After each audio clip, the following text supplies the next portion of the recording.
Gracias, Señor, por este tiempo, por esta reunión, Señor, que estamos recibiendo tantas cosas y que está siendo aprovechada para aprender de ti, para honrar tu nombre. Gracias por Juan José, por su vida. Señor, rogamos de que en esta mañana podamos ser edificados, bendecidos por tu preciosa palabra, llegando a lo más profundo de cada uno de los que nos encontramos aquí, Señor, recibiendo rema de tu corazón para el nuestro, Dios mío. En tus manos ponemos nuestras vidas, nuestras mentes, lo que somos, para poder recibir lo que tú tienes preparado. En el nombre de Jesús. Amén. Dame un abrazo. ¿Qué va a pasar? Amén.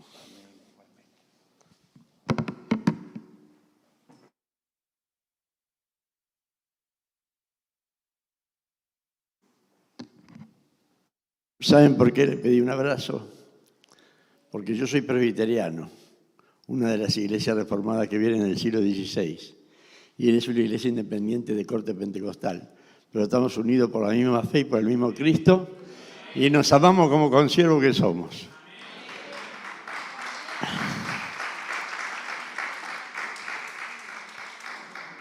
Creo que esto ilumina más que nada el día que estamos festejando, la Reforma.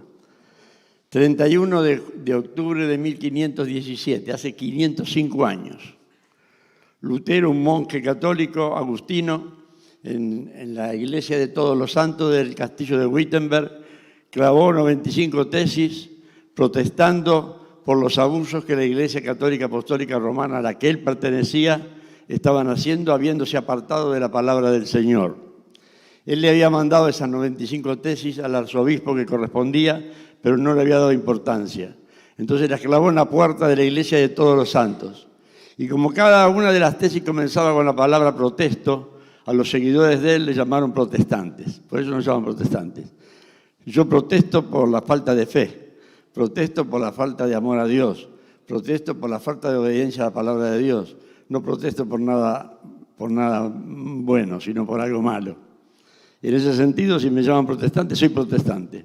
Pero yo no protesto por nada, porque yo amo a todos. Y Dios no protesta, Dios ama. De tal manera que ha dado a su Hijo.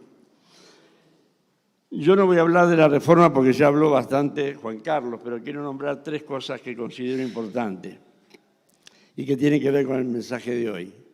El mensaje de hoy es como Dios manda. Habremos dicho muchas veces esa frase, ¿no? Mi mamá siempre me decía, ¿por qué no hace las cosas como Dios manda? ¿Nunca le dijeron a usted que haga las cosas como Dios manda? ¿Pero dónde manda Dios las cosas? En su palabra. Entonces, la reforma fue necesaria porque no se estaban haciendo las cosas como Dios manda. Y hoy en día, lamentablemente, muchas veces nosotros no hacemos las cosas como Dios manda. Vamos a leer una historia bíblica que tiene que ver con ese tema, pero antes quiero hablarle de 3 cosas de la reforma. Aparte de los 5 solos, que muy bien nos dijo Juan Carlos, que es sola Escritura, sola fide, sola fe, sola gratia, solus Christus y solo a Dios la gloria, solo Dios gloria. Hay 3 lemas de la Reforma, 2 lemas más aparte de este. Uno es, en lo esencial, unidad. En lo no esencial, libertad. Y en todo, amor. Una iglesia presbiteriana, en lo esencial, con Juan Carlos, tenemos unidad. Queremos las mismas cosas. En lo no esencial, libertad. Cada uno adora a Dios como su espíritu le indica, como su medio ambiente, su deseo. Y en todo tiene que haber amor. Eso tiene que estar vigente hasta el día de hoy. Y luego otro lema de las iglesias de la Reforma es iglesia reformada, siempre reformándose. La frase en latín, Ecclesia reformata, sempre reformanda, et secundum verbum Dei. Nos olvidamos esa segunda parte. La iglesia reformada siempre debe reformarse, pero según la palabra de Dios. La iglesia debe ayornarse, debe adaptarse, debe cambiar, pero siempre basada en la palabra de Dios.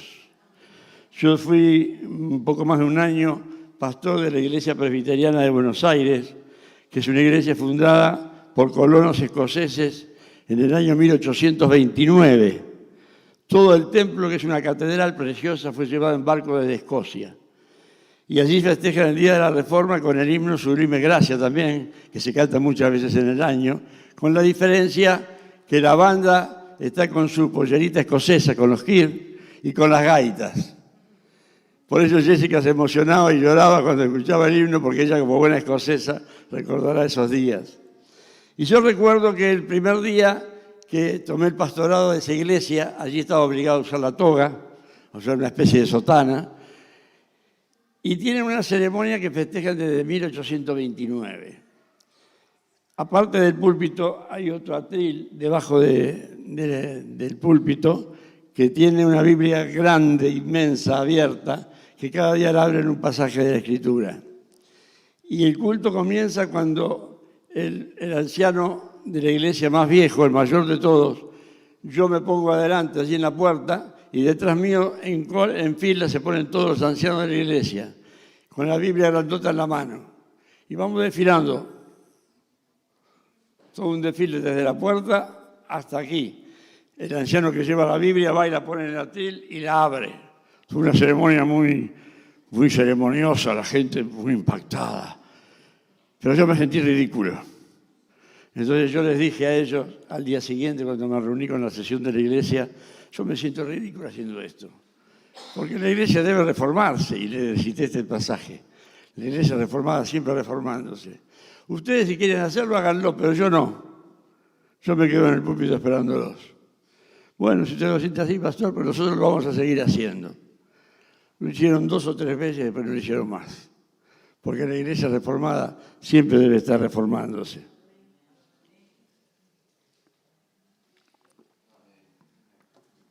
No estaba mal, pero era una cosa muy antigua, muy arcaica, que no tiene nada que ver con la iglesia de hoy en día. Cuando se convirtió Babito en el año 1981, el cantante cristiano, el cantante que no era cristiano, se convirtió y formó un grupo cristiano, metimos en la iglesia guitarras eléctricas y batería. Ustedes no saben lo que me dijeron las iglesias de Argentina. Ese pastor mundano, ¿cómo mete una batería en la iglesia y guitarras eléctricas? Eso no era bien visto en aquella época. Y al poco tiempo todas las iglesias del país tenían guitarra eléctrica y batería. La iglesia debe ir ayornándose, cambiando permanentemente. Yo quiero leer las escrituras. Le voy a pedir a Laura, por favor, porque tengo la garganta muy mal, que me lea un pasaje.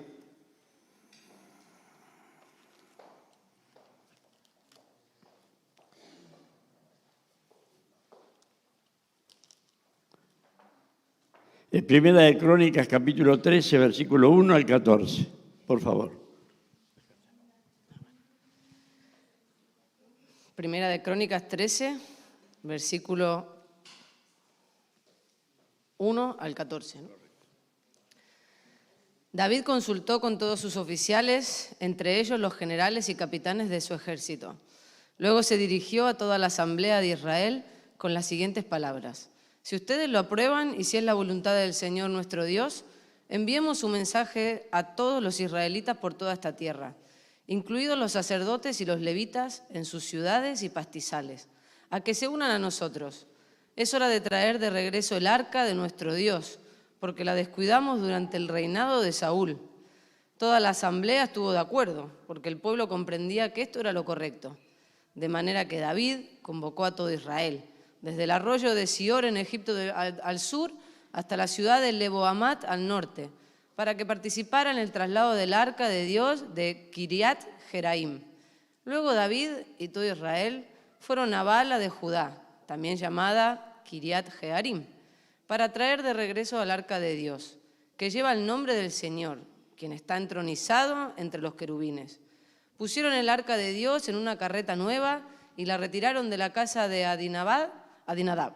Usa y Ahío guiaban la carreta. David y todo Israel celebraban ante Dios con todas sus fuerzas, entonando canciones y tocando todo tipo de instrumentos musicales, liras, arpas, panderetas, címbalos y trompetas.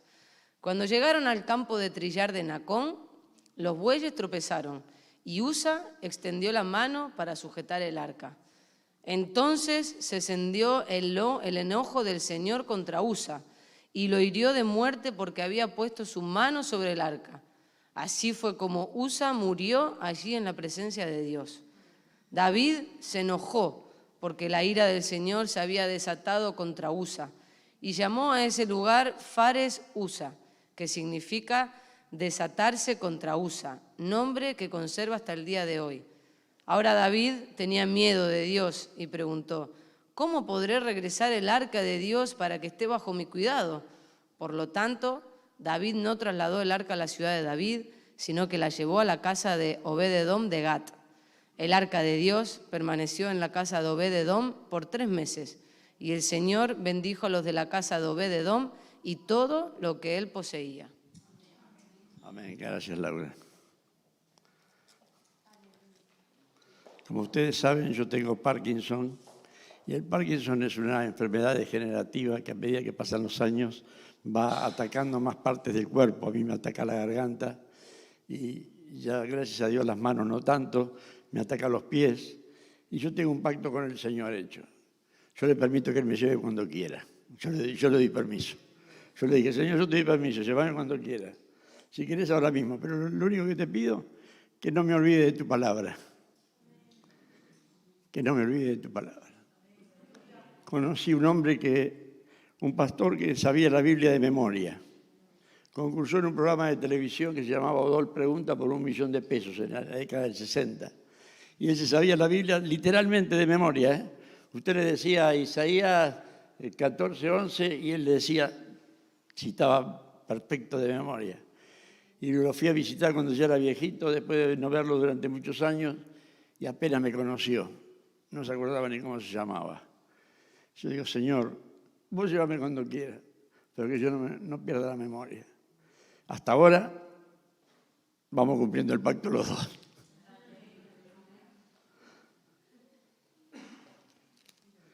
Para entender un poquitito qué fue lo que pasó, porque cuando uno lee el pasaje así como lo leyó Laura, pierde el contexto y no sabe por qué pasó eso. La historia del arca de Dios es extraordinaria. Ni los mejores escritores de Marvel podrían ocurrírsele un libreto para escribir una novela de ese tipo. La palabra de Dios dice en 1 Samuel, habría que leer 1 Samuel 4, 5, 6, 7, después usted lo lee en su casa, está toda la historia del arca.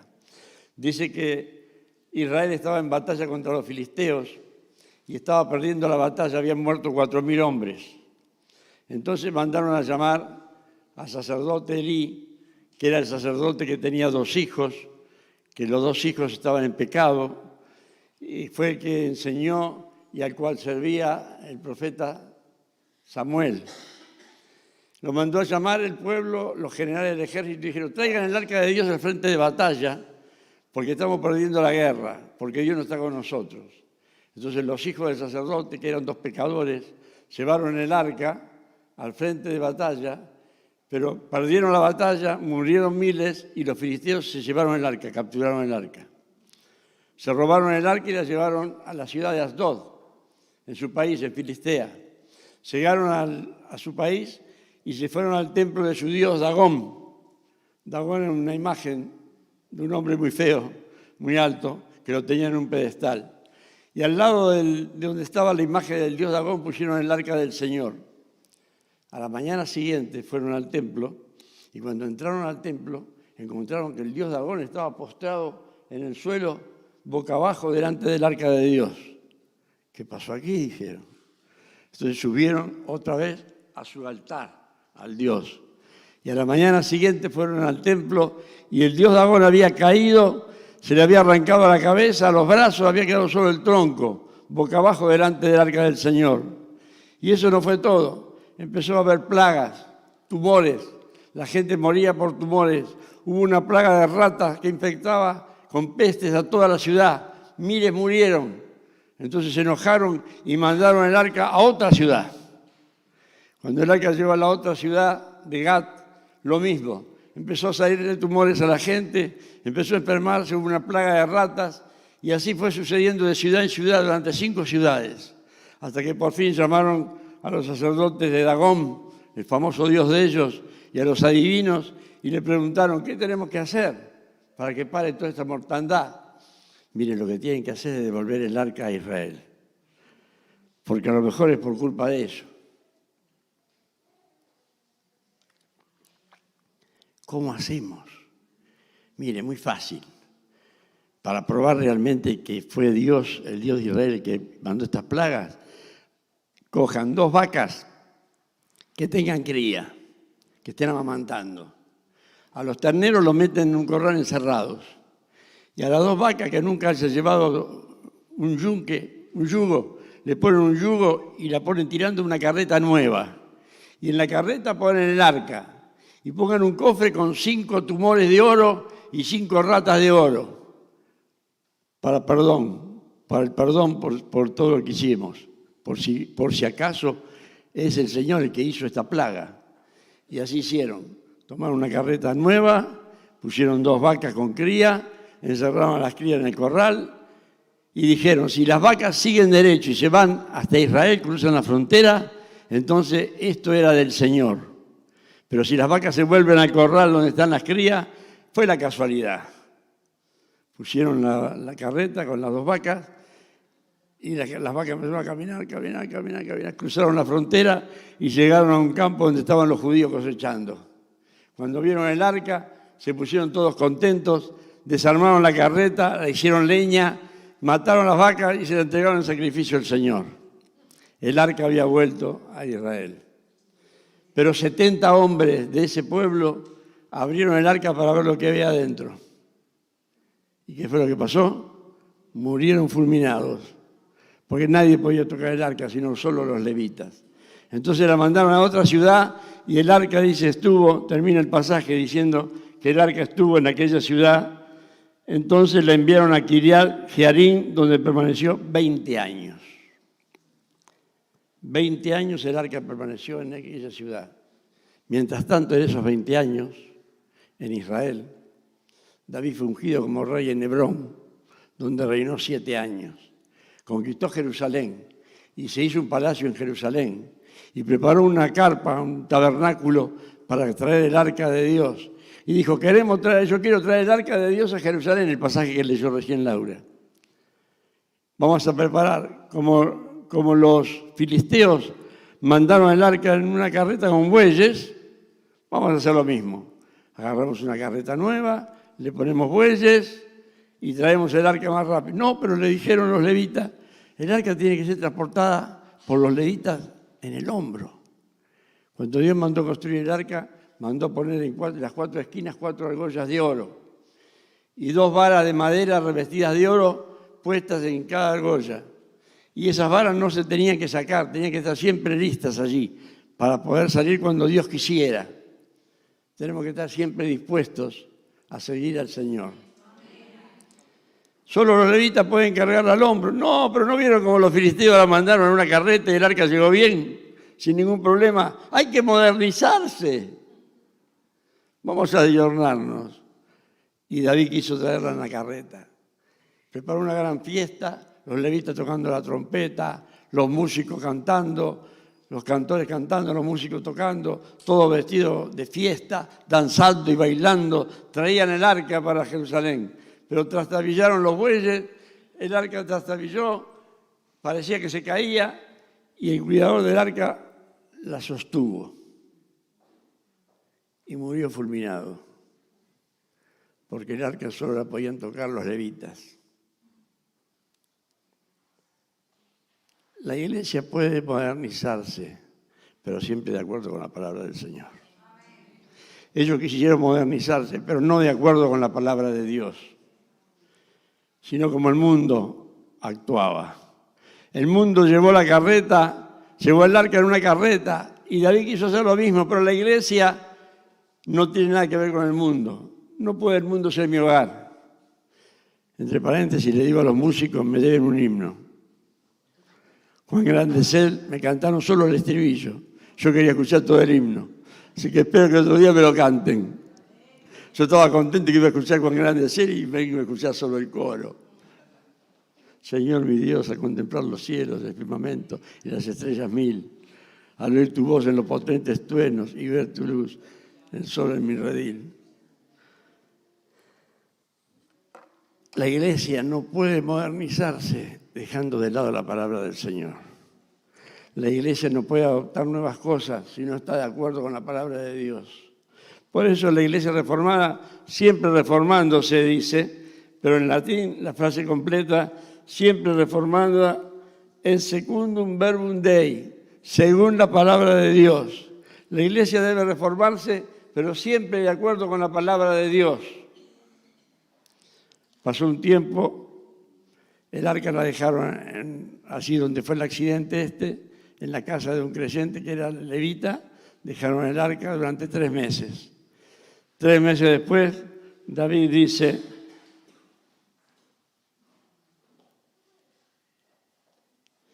como no fueron ustedes los levitas, Primera de Crónicas capítulo 15, como no fueron ustedes los levitas los que llevaban el arca la primera vez, el enojo del Señor, la ira de Dios, dice otra versión. Nuestro Dios se encendió contra nosotros. No habíamos consultado a Dios acerca de cómo trasladarla de la manera apropiada. Mentira, alguno habría dicho. Ellos lo habían consultado, pero alguno habría dicho que los levitas sabían muy bien cómo transportarla, pero no hicieron caso, quisieron modernizarse. Así que los sacerdotes y los levitas se purificaron para poder trasladar el arca del Señor, Dios de Israel, a Jerusalén. Entonces los levitas llevaron el arca de Dios sobre los hombros con las varas para transportarla, tal como el Señor lo había indicado a Moisés.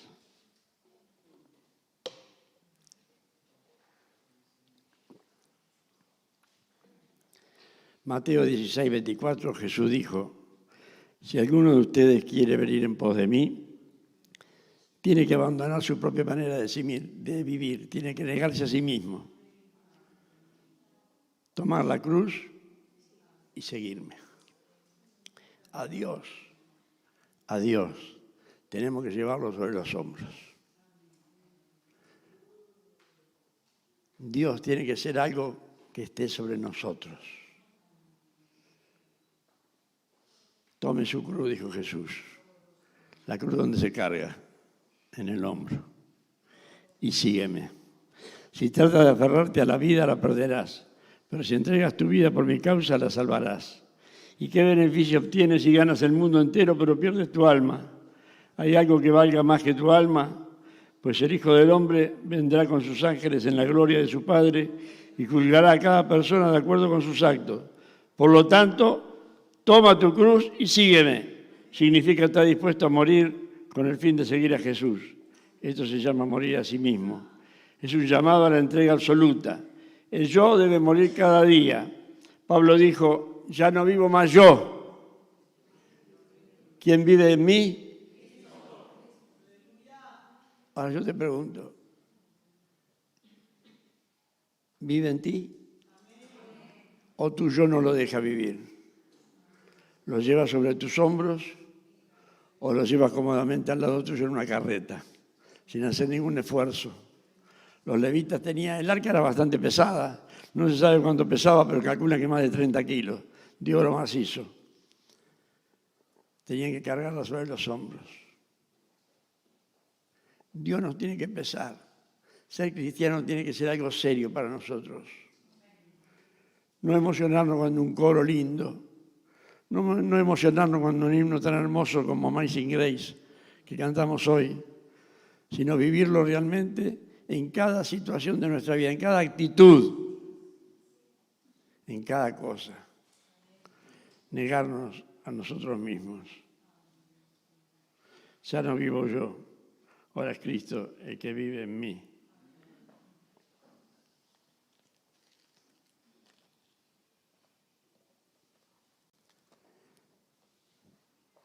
Tres meses después David quiso traer el arca, capítulo 16 de Primera de Crónicas, capítulo 15 y 16.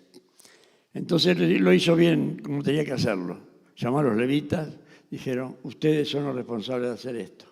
Yo me equivoqué. Como no lo hicimos como el Señor mandó en Éxodo, que tenía que ser transportada por los levitas, el Señor se enojó y por eso murió Usías. Pero yo quiero que ustedes lleven el arca. Y preparó una gran fiesta. Dice que David estaba vestido con vestimenta sacerdotal, con una túnica blanca. Todos los levitas, cientos de levitas, cientos de músicos, había con panderos, había con platillos, címbalos le llaman en la escritura, son los platillos de la batería, eran modernos, tenían la batería como nosotros, tenían trompetas, tenían liras, tenían arpas, cientos cantando y danzando, todo el pueblo festejando, y el arca pudo llegar a Jerusalén y la pusieron en el lugar que David había preparado, y los levitas se hicieron cargo del arca, y dice que David le dio una hogaza de pan a cada habitante de Israel, una torta de higo y una torta de dátiles, una fiesta, una comilona, todos bailando y festejando, porque estaban haciendo las cosas como Dios manda. Cuando hacemos las cosas como Dios manda, hay alegría, hay fiesta, hay felicidad, hay bendición de Dios. Pero cuando no hacemos las cosas como Dios manda, hay divisiones, hay problemas, hay dolor, hay sufrimiento. Dios nos ayude como iglesia, a que cada uno de nosotros como iglesia y el cuerpo dirigente de la iglesia hagamos siempre las cosas como Dios manda. Que no nos olvidemos de la Escritura, que es la bendita palabra de Dios, que no cambia. Sola fe, sola Escritura, solo Dios, solo Cristo. Amén. Señor, te damos gracias por el privilegio de tenerte. Gracias por tu palabra, Señor, porque tu palabra es la verdad. Gracias, Señor. Perdónanos si a veces nos olvidamos de tu palabra y no hacemos las cosas como tú mandas. Enséñanos a vivir de tal manera que nuestra vida sea una vida de obediencia, donde tú seas glorificado y que te llevemos sobre los hombros con responsabilidad, con seriedad, como parte de nuestra vida, que nos neguemos a nosotros mismos y que pueda vivir Cristo en nuestros corazones. Te daremos la gloria que a ti pertenece, en el bendito nombre del Padre, del Hijo y del Espíritu Santo. Amén.